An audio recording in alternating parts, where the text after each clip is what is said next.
and 3.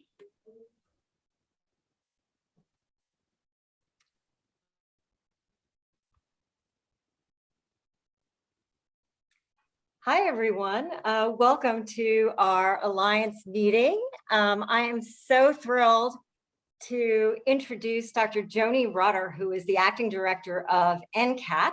I know that needs no introduction to you all, and I have some housekeeping to do, but I lost my script. So I am going spontaneous here, which means I can't really do any housekeeping other than to say, what I do remember is that if you would put your questions into the chat, we can get to them after Joni's presentation. And otherwise, we will be able to unmute you if you'd like to ask a question after we hear from Joni. So with that, let me turn it over to you, Dr. Rutter. Thank you so much for joining us today. Well, thank you, Ellie. It's great to be here. And I just want to thank Research America for the invitation to join you today to talk a little bit about NCATS and what we're doing. My title says it all, Imagining Tomorrow, Today. And that's what I'll be talking about a little bit. I was asked to think about sort of a signature project that we're thinking about, and some work on COVID-19, and then an exciting, as you can see in this upper left-hand corner, it's our 10-year anniversary. So I'll tell you a little bit about that too. But before I get started, I wanted to also give you a sense of me. I won't go into too many details on this, but I wanted to point you to the Director's Corner of NCATS so that you can take a look at my first blog, and it gives you a sense of what I'm thinking about for NCATS, and it gives you an introduction to me and who I am. My degree is in pharmacology and toxicology, and my training is in human genetics. And I've always been sort of thinking about finding a gene that causes disease. That's what I was trained on. But I was really mostly interested in what is that arrow in between the gene to disease? How do we understand that arrow? And to me, that's exactly what translational science is all about. And that's why I'm excited to be at NCATS as the acting director. So I want to give you a sense. You've probably seen this slide a lot in the past, and I'm just going to show it here again. This is what we think are the numbers of diseases with known molecular origin, and also just the number of treatments for those specific diseases. So there are about 7,000 rare diseases. There are probably 10,000 or even more known diseases out there, but we only have 500 treatments for them. So 95% of the diseases out there don't have a therapy. And this is exactly why NCATS is here. And so our goal is our mission is shown here, to catalyze the generation of innovative methods and technologies that will enhance the development, testing, and implementation of diagnostics, therapeutics across a wide range of diseases and conditions. That's a mouthful for me. So I like to say, though, what really we do at NCATS is to turn basic science observations into health solutions through translational science. And essentially what that means is we build upon the basic science research that's out there that we at NIH do very well. And we try to translate that into the preclinical space, the clinical space, clinical implementation, and public health, but always with this mind of keeping the patients at the center of what we do. What are we doing to benefit the patients? And so our whole goal is to bring more treatments to more people more quickly. But I also want to say that it's not just about bringing treatments to more people. It's really thinking about the diversity, equity, and inclusion and all of that. And so when we think about it in that way, it's bringing more treatments to all people more quickly. So that's really our mission at NCATS and what we're trying to do. And I just want to give you a sense of just a tidbit to show you kind of how we think about this. And translational research is really transversing this pipeline. So all the basic science is over here on the left, and then the preclinical work is here in this chevron diagram, moving into the clinical work on the right-hand side of this chevron diagram. And so when we talk about translational science, we're really talking about the idea of moving something from one area of the chevron pipeline to the next area. And so here, preclinical development to phase 1 safety clinical trials is what we're looking at as an example. And so translational science is about doing that movement, but it's not just about the research. It's not just about moving that forward. It's about understanding what are the operational, the financial or administrative and other scientific roadblocks that get in our way so that we can really move things forward. Because if we have roadblocks in our way, those roadblocks are the things that determine how quickly we can move forward. And so you start with four arrows here, but you end up with one on the right-hand side, unless you take on a translational science approach. And that is not just addressing the scientific barriers, but all of those other barriers as well. So we really want to open up that translational pipeline, if you'll pardon the analogy, in that way.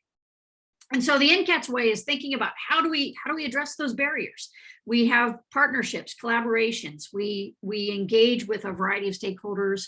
We build robust platforms and technologies, and we have a very productive way of taking on risk, deliberate risk. And so those are the things that help us remove those scientific and operational barriers.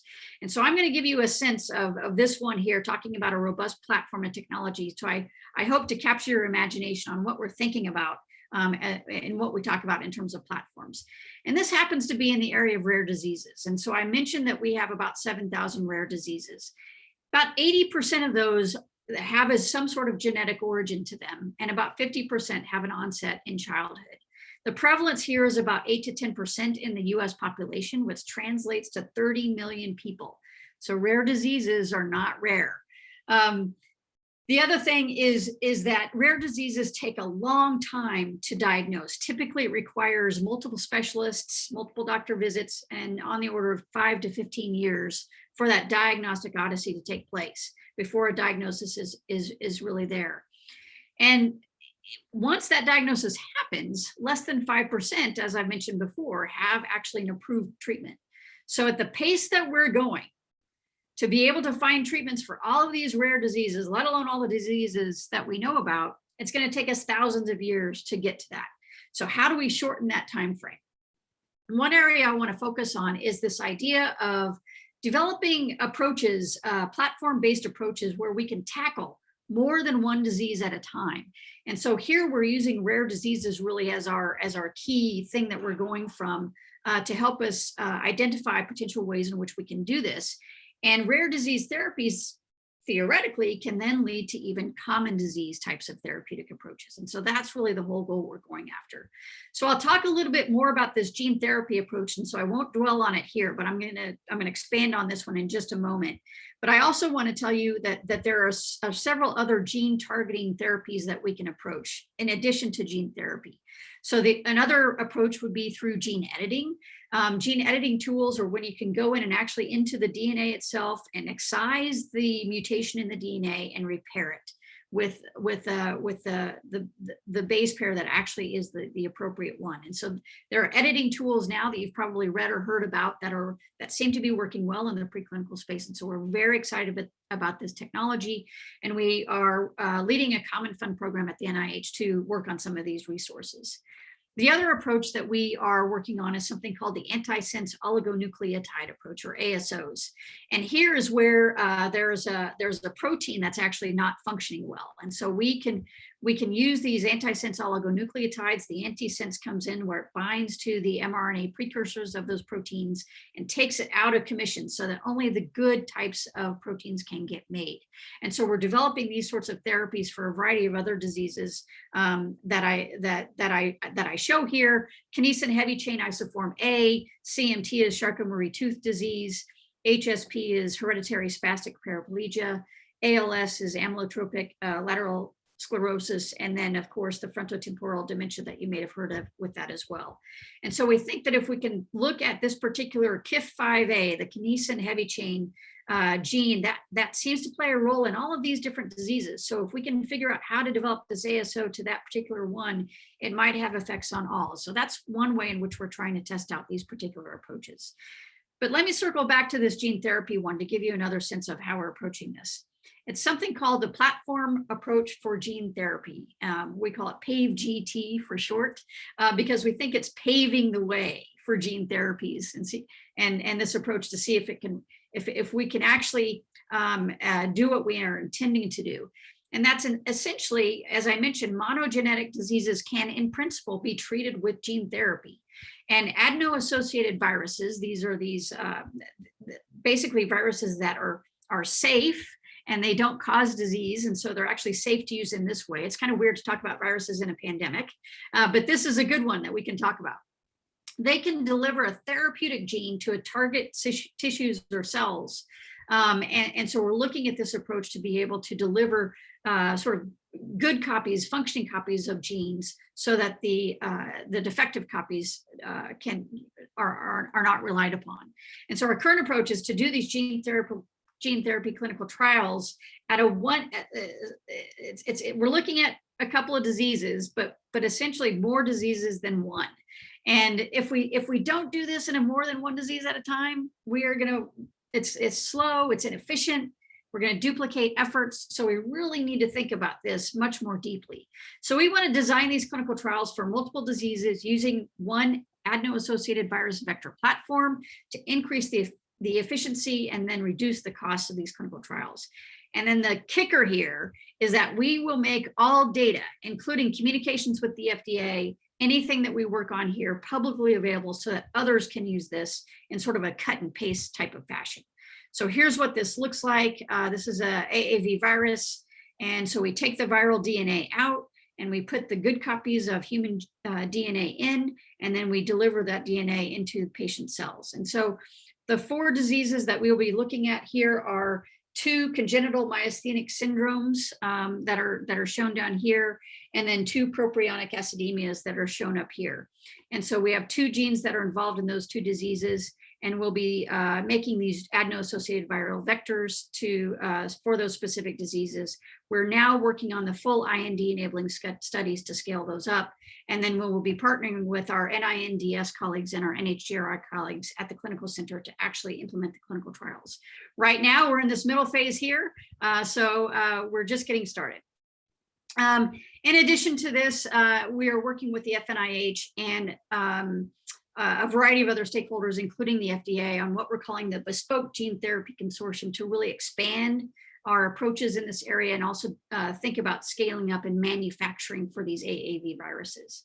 So this is an important project to really complement this other approach of what we're doing in PhD. I'm really excited to say that there's a lot of NIH interest in this. NCATS is leading this, but we're working with a variety of other institutes and centers shown here, as well as private partners as well that we're also very excited with.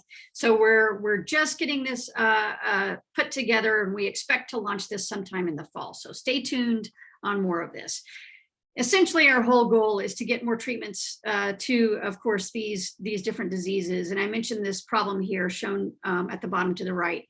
If this works, I can imagine in 2035 that we will really start to chip away at thousands of diseases where we'll have treatments. So that's really the goal here.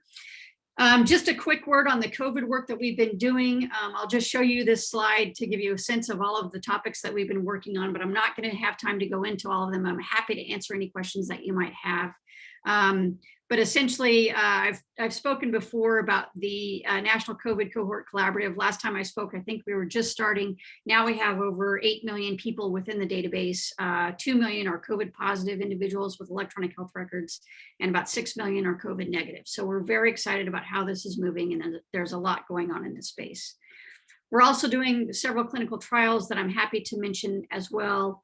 And then, of course, it's our 10th year anniversary. And I'm very excited about what will come in this. And I just want you to save the date for fall events coming and stay tuned for NCATS messages.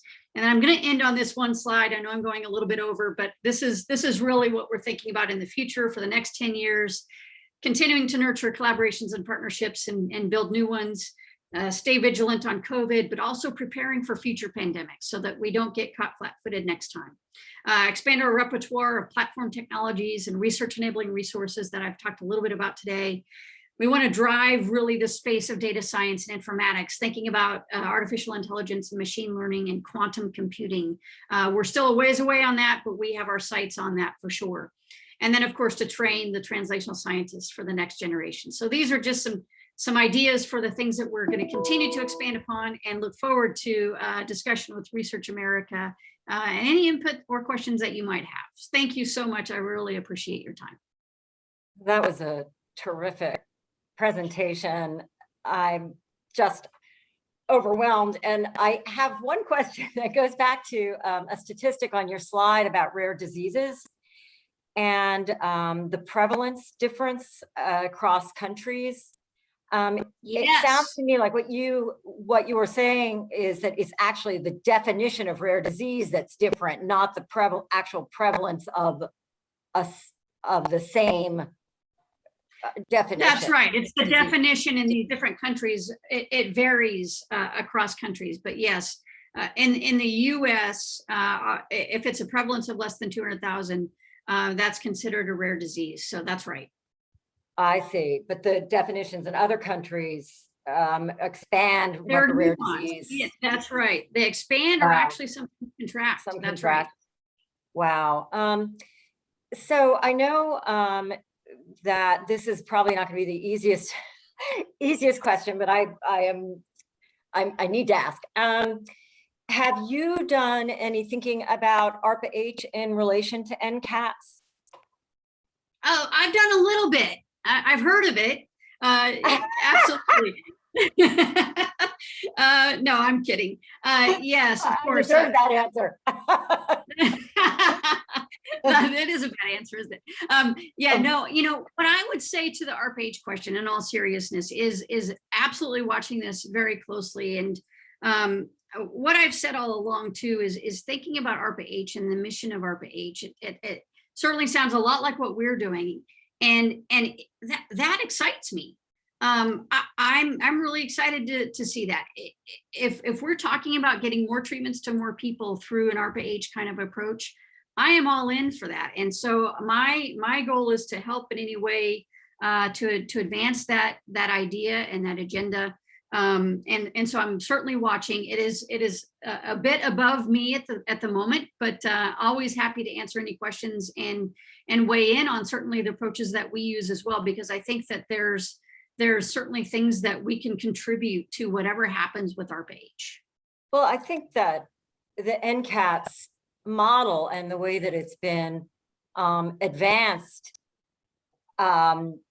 is a good foundation for this notion that you look for new ways to do things and you take risks. And you mentioned that you have that NCATS has a model or an algorithm for risk that might be a little different than in other contexts. Can you elaborate on that a little bit for us?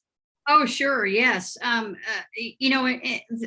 calculation of risk is so important. And for NCATS, we try to do as much as we can with the sort of the budget we're given, the science that we're trying to support. And, with that, we want to make sure that what we take on in any given program has had sufficient vetting where our calculation of that risk has been done for the most part before we actually decide to invest additional funds in supporting those activities. Can't say that it always works because science is funny that way. Yeah. In that, sometimes you don't see the risks until you actually dig in and start to do it, and then some surface. But at the same time, we try to take on that risk as much as possible to identify areas of science that are really ripe for then advancing and moving forward in the technological space or in that platform development space, so on and so forth. So that is kind of part of that calculus, is really doing a lot of the preparatory work in advance, right, before we even build in starting to talk about a program that we want to nurture in that area. But I think also not being afraid of risk. That's right. The ability to drive through risk and still start a project.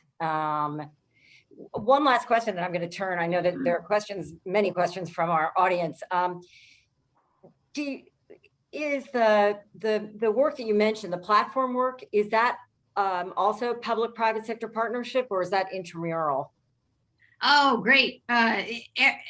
All of the work that we do is collaborative in nature. Wonderful. And whether that's with the academic organizations around the country through, for example, what we fund in our extramural space, or through our NCATS labs, which are kind of referred to as the intramural programs. Just about everything we do is a public-private partnership. And part of the other things that we do in operational or administrative development to reduce the barriers, for example, is in developing agreements that tend to work well. And so over the past several years, we've really focused on how to develop agreements that work well with partners. And then we've distilled that down into the language, the legal language that needs to be included, plus sort of a formula of roles and responsibilities and things of that nature. Now we can do agreements, and it takes the orders of weeks and months rather than months to years. That's so amazing. That's been a huge advantage, and precisely how we've been able to develop those public-private partnerships going forward. That's wonderful, because I've heard of that being a challenge in other arenas, and also it's paperwork reduction, and we're always for paperwork reduction. That's right. Hey, so Terry, is Terry doing questions for us? Yes, Awesome. I'm here. We've got a bunch coming in. We have had several questions regarding the Clinical and Translational Science Award, or CTSA program. Can you talk about the future of CTSAs and anything in particular related to how that will go forward in the next few years? The CTSAs have been such a bright spot, I think, in the darkness of the COVID-19 pandemic. They have been pivotal, critical for stepping in, contributing to the clinical trials that I briefly showed. Don't give them enough credit for that, but they have really carried the day in that space, working in that public-private partnership as well with the FNIH and the active programs, but also just the work that they've been doing in supporting that, the coordination of the clinical trials, the recruitments. Our Trial Innovations Network has been just fantastic in helping us think about recruitment approaches and really reaching to a variety of areas in the United States to help get the word out in terms of the research that's needed for understanding COVID-19. So we're now in the midst of kind of, we always learn. So there are lessons learned, but we're not also all the way through. And so I think this is going to be a continual thing that we're going to learn. We're going to keep learning about what's worked well and what hasn't worked well over the year and a half. But I think that this idea of how to make impactful clinical trials, how to improve our research in the translational space to help us navigate those other barriers that are certainly there for doing clinical trials. How can we think about this as a collective? And so this is a very deep area of conversation currently within the CTSA program, and I think there's going to be more to come in that they will continue to help lead the way in this particular space. So I'm very excited about the CTSA program and what's next. Okay, great. And now I'm going to turn to one of our audience members. Oved, you should be able to speak and ask your question if you just unmute yourself. Thank you. Dr. Rutter, thank you very much for the wonderful presentation. I applaud your wonderful achievements. I've been part of the rare disease community for about 25 years in my previous professional life. So this is really remarkable. And I've recently took the role of leading an organization focused on myalgic encephalomyelitis and post-viral diseases. And so my question is, which are not by any account orphan or rare diseases, but they still have many of the characteristics that orphan diseases do. We don't really understand natural history, and there is no industry interest. As patient organizations, we were very involved in advocating for the NIH to receive funding for long COVID research, which is now has been appropriated. And I was very interested to hear more about your views on how we can apply some of the principles that you talked about to the other aspect of COVID-19, which is really the long-term consequences. We call it long COVID or long haulers, but whatever we choose the term. So some of those principles would be really fundamental to apply, and I would love to hear more of your thoughts and maybe other ways that we can collaborate, get industry interested, and even, as you said, collaborate, innovate, and accelerate. Ovid, thank you so much for that question.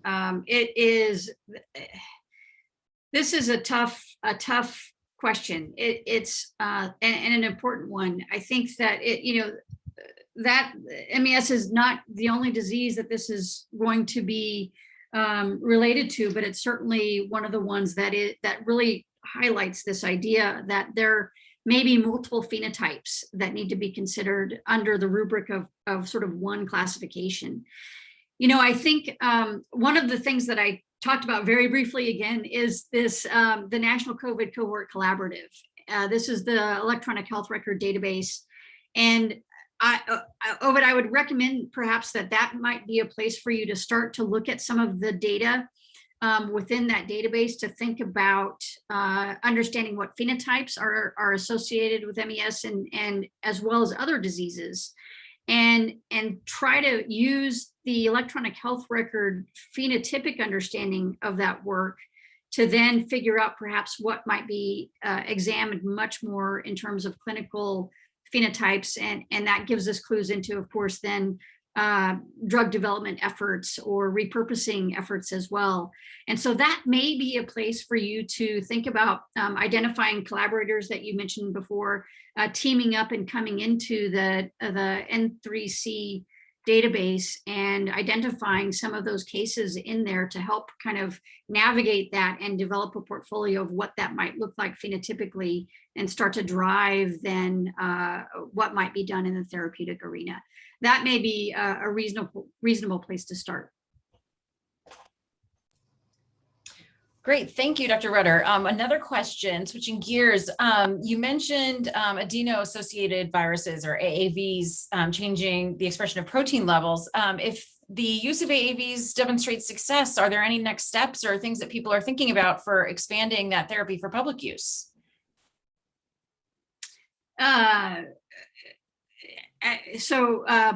Do you mean, I may not understand the question right in terms of public use. Do you mean sort of accessed by any investigator to use it to promote sort of a gene therapy approach, or for drug development for all to be used? Either way, the answer is yes. So maybe it doesn't really matter what the question is. So I'll try to answer it both ways. The idea here is to make everything that we do in the PaveGT space and to some extent the bespoke gene therapy model, that it does include private partnerships, and so there may be some aspects that will be proprietary. However, for the PaveGT efforts, all of that will be made available publicly, and we hope that the idea is sort of like when you go into the post office, you get those flat rate shipping boxes. You've probably gone to the post office and gotten some of these, but anyway, any shipping box that you get, if it fits in there, it ships for one flat rate. And so we're trying to create the AAV virus kind of in the same way. If the DNA that needs to be fixed or treated can fit inside that AAV vector, then we want to try and make that available for people to add their own particular disease interest and figure out if that will work for those diseases. It's not going to work for everything. There are parameters where it may not work, and that's why we want to make sure that we're embarking on those other kinds of approaches as well, so that we have backup ideas in which to do that. And then, of course, the more that we can do ahead of time, that's sort of pre-competitive for creating these off-the-shelf viral vectors, that allows less time and less resources that are needed for regulatory approvals, for example. And so those ultimately will hopefully help reduce costs. There's a lot that goes into that equation, but hopefully some of that work will reduce costs and efforts into that to make that really something that these gene therapy approaches would be available for a variety of diseases that anyone may be able to have access to. I hope that addressed the question. No, that's perfect. Thank you. Ellie, I think we'll go back to you. Oh, you're still on mute, Ellie. This has not been my Zoom day, I will say. You have a hard stop. I know, Dr. Rutter, we could keep you here for another 2 hours. But thank you so much. And we'll be in touch. If you don't mind, if there are questions that we didn't get to, maybe we can shoot them to you to take a look at. That'd be wonderful.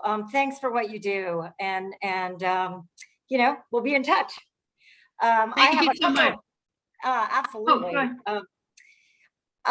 Yes, I want to mention for Alliance members, tomorrow we are having a roundtable with Dr. Larry Tabak, who you all know from NIH, and Tara Schwetz from OSTP about ARPHAH. It's an opportunity to interact with them, ask questions, give feedback, give input.